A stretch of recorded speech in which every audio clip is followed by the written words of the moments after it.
montrer l'importance des abris ou hébergements d'urgence dans la prise en charge des survivantes des violences basées sur le genre et l'importance d'un appui en activité génératrice de revenus pour leur autonomisation financière, c'est l'objectif de ce café thématique.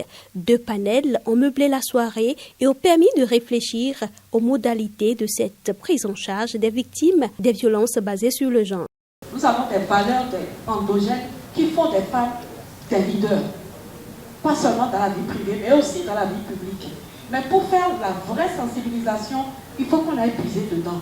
Pour que les personnes à qui nous parlons dans les communautés trouvent des éléments d'identification qui les convainquent.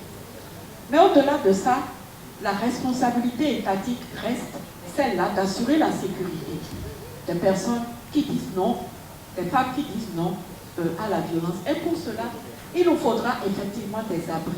Mais surtout, il ne faut pas oublier qu'il y aura des critères d'éligibilité au séjour transitoire. Donc il faudra fixer la durée, avec comme objectif à la sortie de faire en sorte que la femme ne reparte pas comme elle est venue, mais qu'elle sache faire quelque chose, qu'elle découvre ce qu'elle aime faire et qu'on l'aide à se former autour de ce qui la passionne, de ce qui lui donne une envie de se reconstruire.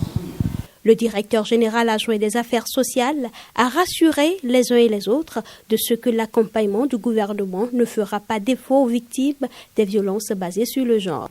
Je peux m'engager que le gouvernement, à travers ses structures techniques, feront tout à vos côtés, mesdames et messieurs les partenaires, pour que chaque victime, pour que chaque Béninois touché par cette injustice, par ces crimes, trouve non seulement la bonne protection et la justice qu'il faut.